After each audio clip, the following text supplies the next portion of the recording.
What is going on, everybody? John Middlekauff, the GoLow Pod is back. We're talking golf. Football is over. Well, at least the season is over. Transition into golf. Tigers tournament. Majors ahead. A lot going on. My guy, Jason Sobel, will join me every single week. You know, I like gambling on golf more than any other sport. A couple weeks ago, I hit Max Homa at 21 to 1. There is no sport that has the ROI in gambling. There just isn't. I mean, I bet the Chiefs to win the Super Bowl. It ain't the same.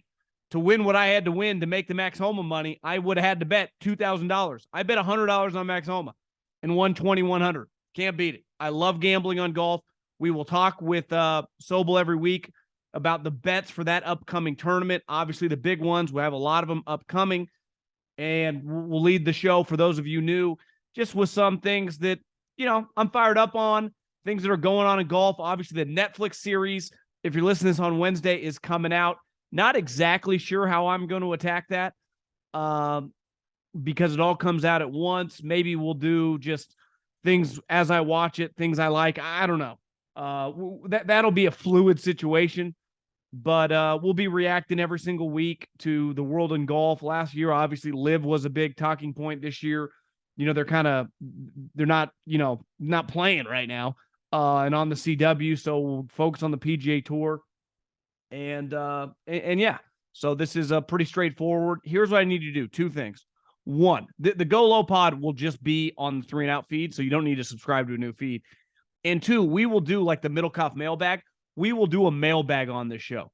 It'll just be from the @GoLow Pod is the Instagram. I created a second Instagram account last year, @GoLow Pod. I throw up some content up there. Very easy. Fire in those DMs. Subscribe to the podcast or subscribe to the Instagram.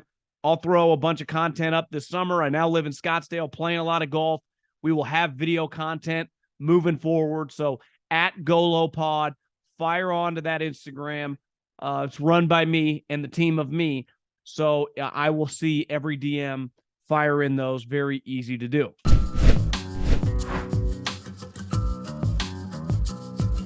I was at the gym today and I look up and Tiger Woods is talking. Obviously, last week during, I think it was the second round of the Waste Management, he announced that he was going to play this week. First and foremost, that's awesome. Tiger doesn't move the needle. He is the needle. And I watched his press conference today. Immediately take off my headphones, turn up the TV at the gym. And I've watched every press conference Tiger has had over the last couple of years. I thought he was pretty negative at the PNC with Charlie about his plantar fasciitis. And I'm pretty close to the Niners, and Eric Armstead, their starting defensive tackle, had plantar fasciitis. He missed like over half the season, and he just couldn't do anything. So when Tiger, like sometimes, I don't want to say a drama queen, but he can play up some stuff. Obviously, he's had major injuries, so you never really know. But the way, if you watched him at the PNC, the plantar fasciitis, Tiger's a worker. He's a trainer. And with that injury, you can't really do anything. Today, watching him, very positive, very optimistic. Now, I think it's twofold why he's playing this week. One, he's healthy and he can, so why not? He's probably bored. He wants to compete, and he hit on that. Like, he's not playing these tournaments. When he says, I only play to win, I don't necessarily disagree with him or think he's being, disingenuous, but I think he really, at this point, is playing to compete. Like, does he truly, at his core, believe he can win? Like, I don't know. But does he believe, like, he can make the cut and he can make birdies and he can compete with these guys? Hell yeah. So I do believe him under that fold. I also think Tiger, like MJ, great businessman. I mean, elite. This is his tournament. He wants eyeballs. He was on PGA Tour side, right? He's anti-LIV. So the better they do business-wise, the better for him. He's got this new TGL thing, which I got no clue what it is. I know a lot of guys are joining, have absolutely no clue what it is, don't even really care. But Tiger's team PGA Tour, I'm Team Tiger. So where he goes, I go. And where he plays, eyeballs come. And the tour is, let's face it, they're leaking some viewership over the last couple years, despite having a massive television deal relative to their sport. So him playing, I think, is also a business proposition. Now, big picture, the way I heard him talking, one takeaway I had, now he didn't say this, but like, if my foot feels good this week, I'll see y'all at the Players. Like, I'm just not 4 majors and out. If he's going to play this week, I think the players would be on the table. And then maybe some other big tournaments that are flatter. The Memorial, never been there. Jack's tournament in Ohio, from everything I've read and heard and watching the tournament, is a pretty hilly course. Obviously, the Masters is too, but, he's gutting that one out. I think the players, never been there either, pretty flat. Like, honestly, TPC, really flat. But he's never coming here. That ain't his vibe. Hell, Rory, great shape, perfectly healthy. He hates it. I mean, he'll never admit it, but Waste Management's not his vibe. Though, if Tiger showed up at Waste Management, that would be badass. Now, he'll never do it because Riv's right after it on top of the crazy fans, but good to have Tiger back. Good to see him in good spirits. That means he's healthy. But there's one thing about being healthy, and he was asked today, have you played 4 straight rounds? Have you played 72 holes, in a 4-day period? He said, no, I have not. Now, a lot of it's like he's played 18 holes walking, but it's a little different animal, in a tournament, assuming he makes the cut. And they're coming out guns blazing. It's him, Rory, JT. Like, that's a needle-moving group. And when it's your tournament, like, I'm pretty sure he's like, yeah, I'm playing with – these are my 2 picks. And obviously, this event being an elevated event, big money event, all the studs are playing in it. Very excited. Tiger Woods plays, I watch. I'm pretty it's cut and dry for me as a consumer. Tiger Woods is on television, whether he's playing with Charlie in a cart or whether he's playing with Rory McIlroy at Riv, I'm watching. And if you're listening to this, you probably are too. One thing that's pretty clear on the PGA Tour is 3 guys have separated themselves from the pack. Jon Rahm, Scotty Scheffler, and Rory McIlroy. Obviously, Scotty winning back-to-back at Waste Management. Jon Rahm, who's just been killing it. I mean, at one point in time, it looked like he was going to win 3 tournaments a row until he kind of, fell apart for his standards at Torrey Pines. And Rory, who's just been kicking ass and taking names really since last year. Like, they're the top 3 dogs right now. And I think it's pretty clear, the 3 of them. Here's the way I would describe them. Rahm is the best player. Like, if I had to have one individual win a tournament, I would bet on Rahm as just the best overall player. I would say Rory is the best talent, and Scotty is just like one of the most unique players in recent memory. But I think all 3 of them, especially Rahm and Rory, Scotty won the Masters last year. He's now won 5 tournaments. He's the world number 1, even though the fucking OWGR is kind of irrelevant at this point in time. But it's pretty clear that those 3 guys, Cam Smith, Justin Thomas, like, there's a short list of guys. You watch these guys play, they're the best players. And obviously these guys are winning the most. But to me, Rahm, his floor is easily the highest in golf. I thought the Waste Management over the weekend, especially on Sunday, way off. Solo 3 with ease. Scotty is just a shot maker. As someone who can't play a draw to save his life, like, it's one thing, people talk about Scotty, his feet are all over the place. Just watch him play on hole 14 at TPC, which, I think is the hardest hole on the course. Whether you're just, a guy that plays a lot of golf like me or you, or whether you're a pro. I think it's the longest hole. It's uphill. It's typically into the wind. His second shot on Sunday, like around a tree out of the dirt, was just magnificent. He's just a fucking baller. And Rory is just an all-time elite talent. Now, can Rory put it together in terms of, like, to me, Scotty does not have to win a major this year. Like, he's at the point now, like, he's just a great player. I'm not saying in his mind that's how he's thinking, because anytime you're playing at this level, historically non-Tiger or Phil or Jack, there's a short list of guys, like, you have a couple years to really, take advantage when you're on. And maybe he just is on one of those 2 or 3 year heaters where, this is when, if you're going to be a 3-time major champion, you win it all within a 4-year span. But to me, there's no excuse for Rahm and Rory not to win a major this year. I am going to bet Rahm and Rory both to win the Masters. I've been saying since last year, I think Rory's going to win the Masters, but I also, it's going to be hard to bet against Jon Rahm leading in the Masters. Now, here's the problem. From a gambling perspective, both guys are probably going to be around 8-1 by the time Augusta comes around. But it's fun to see the top dogs kicking ass and taking names. Here's the negative, and I'm not going to talk much about LIV right now because nothing's really going on. But I think you saw it at this tournament, and you saw it a couple weeks ago. Like, if you're a nerd, a golf nerd, and you follow, like, when Rory was in Saudi and him and Patrick Reed were kind of going toe to toe, and Rory ended up winning. He hit the putt on 18, the one where, Patrick Reed got caught cheating. Even though if I wanted to push back, like, he told them there was a line on the ball, they looked up and said it was the ball. Like, I think there was some discrepancy there, but Patrick Reed always finds himself in that situation. It's one thing, like Xander, I know he had an issue this week. His ball was in like an animal hole, and somehow it was right behind a tree. And then when he actually hit the shot, it was on the other side of the tree, so he had an open shot. Like, I'm sorry, Xander's kind of got the benefit of that with me. Patrick Reed clearly has incident after incident after incident after incident. But part of running a good sports league, whether it's individual sports or whether it's team sports, you need villains. You need people like a wise man taught me this a long time ago when it comes to relationships. She's either going to love you or she's going to hate you. If she ever gets indifferent with you, she's done. She's gone. And we've all experienced that as we've aged. You've had relationships where it starts with love and then it gets rocky. But even when it's rocky, that's a powerful emotion. When you start to get apathetic, it doesn't matter. And one thing the tour has a lot of just happy-go-lucky good guys. Not a lot of people you go, I hate that dude. What a scumbag. You kind of need that. You kind of need that. In team sports, you get natural rivalries where I hate the guy.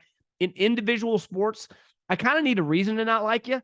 And Bryson DeChambeau, not the most likable individual. Patrick Reed, constantly cheating. Sergio Garcia has been hated for like decades. Koepka, not exactly Mr. Happy-Go-Lucky. And all those guys play on LIV. And when you watch the tournament waste management, which is very unique, it's an easy thing to watch because there's 100,000 people there every day getting just sloshed. But I'm sorry, we miss those guys. Not necessarily, I don't need Bryson DeChambeau, in the mix on Sunday. I just need him playing in the tournament. So him doing crazy shit. Like, it's nice having Koepka there. It's nice having Patrick Reed there, pissing people off. And right now the tour lacks that. And the LIV, to me, stole all those guys, which makes sense. It kind of, defines what Norman and the Saudis' operation is. But I got to be honest. The waste management was the first tournament. Was like, I wish Bryson was here. I wish Koepka, who has won the tournament before. It's weird. Like, I play out there a lot now. And I didn't go, but like a couple weeks ago, they start, it's basically been built up now for a month. They have a stretch kind of by the range of the former champions. And Phil and Koepka, obviously the tour runs it. Phil and Koepka's, pictures were up. And it was like, God, it kind of sucks they're not going to play. I mean, you go right down the street to Greyhawk, it's like a shrine to Phil. Like, it sucks not having him around, even if he sucks now. It just is. Part of individual sports. I'm not a big wrestling guy anymore, though I was growing up. And I grew up like Hulk and Ric Flair and some of those guys were not really my generation. Mine was more like Stone Cold, The Rock. But those guys would always come around, even until I was like in college in like 2005. And I don't follow it anymore, but clearly like The Rock will make some cameos. So it's nice to have some of these older guys just make some cameos. Hell, Phil won the PGA Championship a couple years ago. So I know I'm not some hater. I completely get why they did that. If you offered me $100 million, like, I'm a capitalist, I'm a businessman, I'd probably leave too. But, and listen, as a golf purist, like, I miss watching DJ play. He's not the most entertaining individual. He's not going to say crazy shit, but he's one of the great golfers of his generation. And obviously Cam was one of the up-and-coming talents. And they're all, Joaquin Neiman. They just, is their tour going to matter that much? Probably not. Am I going to watch it on CW? Of course not. I think they made a devastating, dumb, archaic decision going to the CW. Stay on YouTube. Like, you see on YouTube? YouTube draws a lot of eyeballs. It's an easy one. Like, I'm not turning it to the CW. Just stay on YouTube. But in their mindset for advertisers, a lot of advertisers run by older people, even though I think that's starting to shift. I know because I'm in the digital space and I see the cash flowing. So I think that was a dumb mistake.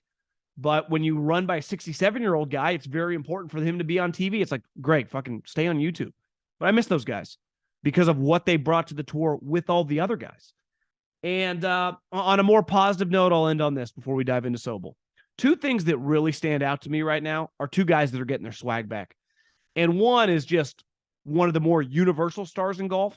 Like beside like Tiger and Phil, most golfers like Scotty Scheffler, Justin Thomas, even Jordan Spieth, they're known in the golf community and sports fans know, but they're not like casually known by everyone like Steph Curry or Tom Brady or Derek Jeter, right? And I think Ricky is one of those unique guys because of the way he was marketed. Now, for a long time, people talk shit about Ricky because his marketing outweighed his results, though his talent was pretty high. Like he was finishing top 5 in majors, won some big tournaments. I think he's won at Waste. He's won the Players. He never won a major, but I think he's T3 at every single one. He's been top 2 at multiple. Might have been T2 at all of them. Definitely top 5 at all the majors. So he's had an incredible career. He's a fantastic player. Clearly kind of lost it. And one of the most relatable things in professional golf, like in basketball and football and baseball, you usually don't just lose it at 30 and then get it back at 33. Partly because you'll get cut, you'll get run out of the league, you'll get replaced. In golf, once you have enough success, there are certain thresholds, right? Career earnings, you win some tournaments, you get sponsors exemptions. Like there's no, when I can't run anymore at running back, a team just gives me a sponsor's exemption 3 years later to like play the month of October. That doesn't happen.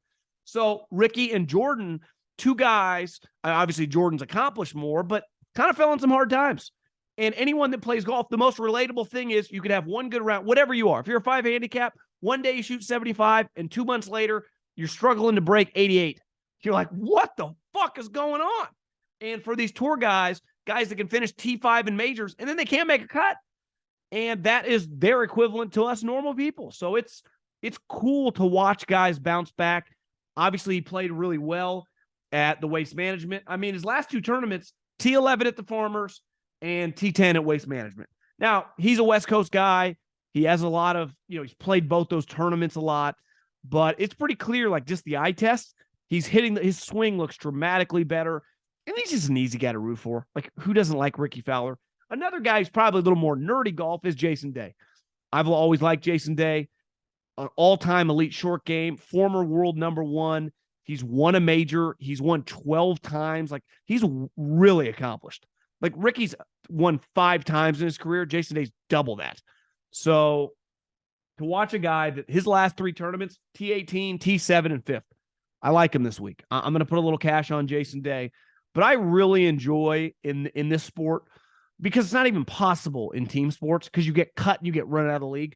Watching elite guys lose it, go in the darkness, and then just grind, clearly, because you don't really see it, and then resurrect their career. Maybe a new swing coach, maybe a new tweak, something here, maybe go from a draw to a cut, maybe change some, short game element. I don't know. It's hard to truly quantify certain guys. With Ricky, it's clear. Like, Ricky's swing looks way better now. Jason Day has talked a lot about it. Plays this butter cut off the fairway and is much more accurate. And he's had some back injuries, and his short game is going to translate. Like, Jason Day's winning. And anytime you can get Jason Day 40 to 50 to 1, like, he is an incredible bet for a guy with serious win equity.